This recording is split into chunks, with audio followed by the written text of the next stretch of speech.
In 1969, British novelist Nancy Mitford opened a newspaper in her Paris apartment and discovered something that shattered her completely. The man she had loved for nearly 30 years had married another woman. Worse still, he hadn't even told her. To the world, Nancy Mitford was witty, glamorous, aristocratic, and brilliant, the celebrated author of The Pursuit of Love. But behind the champagne parties and sharp humor was a woman trapped in a lifetime of heartbreak, betrayal, scandal, and emotional loneliness.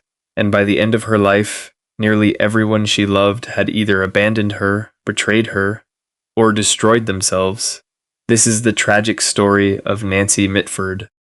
Nancy Mitford was born on November 28, 1904, into one of Britain's most aristocratic families. The Mitfords weren't simply wealthy, they were old blood. Her father descended from a line of barons connected to English nobility dating back centuries. From the outside, Nancy's future looked perfect. Grand estates, servants, royal connections, and elite social status. But inside the household, things were far colder. Nancy grew up emotionally neglected in a chaotic family that would later become one of the most scandalous dynasties in British history, and she hated sharing attention. Soon, younger siblings arrived one after another: Diana, Unity, Jessica, Tom, and several more. The beautiful little aristocratic family looked elegant in photographs, but underneath the surface, the cracks had already begun. When World War I ended, British high society exploded into excess. Young aristocrats drank heavily, threw extravagant midnight parties, raced through London streets, and lived like there would never be consequences. Nancy became part of a reckless elite social group known as the Bright Young Things. They slept all day, partied all night. Wren treated life like a performance. Nancy later admitted, "We hardly saw daylight except at dawn. The parties were glamorous, but Nancy was searching for something deeper, love. And unfortunately, she kept choosing the wrong men." In 1928, Nancy fell deeply in love with a charming aristocrat named Hamish St. Clair Erskine. He was elegant, handsome, fashionable, and completely narcissistic. Nancy became obsessed with him almost immediately. But there was one devastating problem. Hamish could never truly love her back. Many people around Nancy already suspected the truth. Hamish was attracted to men. Some historians even believe Nancy never fully accepted this reality. Still, she clung to him desperately. The relationship slowly destroyed her emotionally. Then came an even darker secret. Hamish had previously been romantically involved with Nancy's own brother Tom, a fact Nancy likely never discovered. Yet despite all the warning signs, they became engaged, and the heartbreak that followed would shape Nancy for the rest of her life. As Nancy's personal life collapsed, her family life became even worse. The Mitfords transformed into a public spectacle. One sister, Diana Mitford, abandoned her wealthy husband and children to run away with Oswald Mosley, the leader of Britain's fascist movement. Another sister, Unity Mitford, became obsessed with Nazi Germany and eventually developed a personal friendship with Adolf Hitler himself. Meanwhile, another sibling became a communist revolutionary. The Mitford dinner table reportedly contained fascists, communists, aristocrats, radicals, and bitter enemies.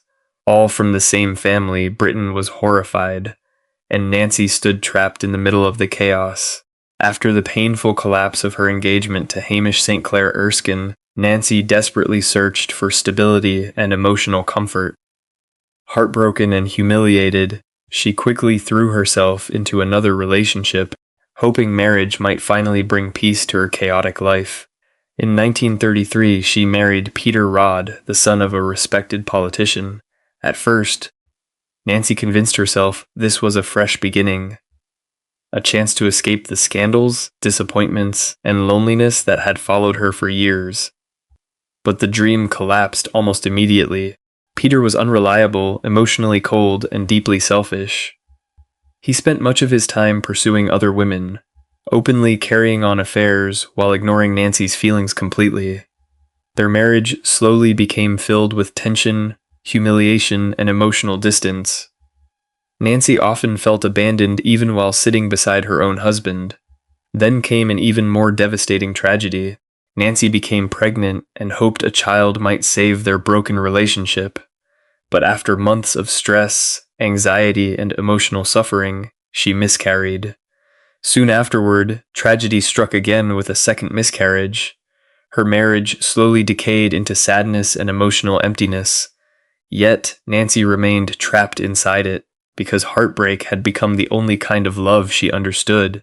When World War II began, the Mitford family exploded internally. Nancy supported Britain and helped Jewish families during the London Blitz. But parts of her family openly sympathized with fascism. Then came the moment that shocked Britain, when England declared war on Germany.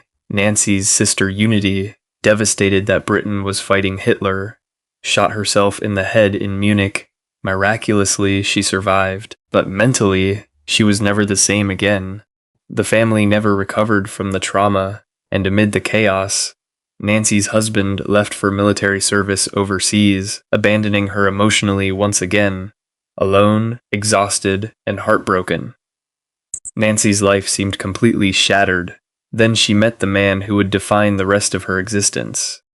In 1942, Nancy Mitford met Gaston Palevsky, a charming French officer connected to Charles de Gaulle's inner circle. Nancy quickly fell in love with him and finally felt alive again after years of heartbreak. But Gaston was a notorious womanizer. Everyone knew it. Except Nancy refused to care. She devoted herself completely to him, even as their relationship became secretive and emotionally painful. Friends soon noticed the truth. Nancy loved Gaston deeply, but he never loved her the same way. While Nancy Mitford became a celebrated author through novels like The Pursuit of Love and Love in a Cold Climate, her personal life remained heartbreaking. She poured her pain and her relationship with Gaston Palevsky into her writing, turning emotional suffering into literary success. But Gaston continued seeing other women behind her back.